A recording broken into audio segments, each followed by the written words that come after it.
નમસ્કાર. સમાચાર વિગતવાર. અમદાવાદ સાબરમતી ગાંધીજી આશ્રમ ખાતે આજ રોજ મહાત્મા ગાંધીજી જન્મજયંતિ નિમિત્તે એનજીઓ મુસ્લિમ વેલફેર એસોસિએશનના હોદ્દેદારો દ્વારા મહાત્મા ગાંધીજી જન્મજયંતિનું આયોજન કરવામાં આવ્યું હતું.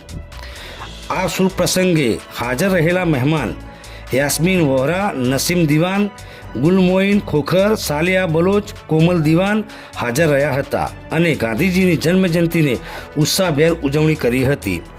રિપોર્ટર સમીર દિવાન, આજકા ભારત ન્યૂઝ, વિસનગર.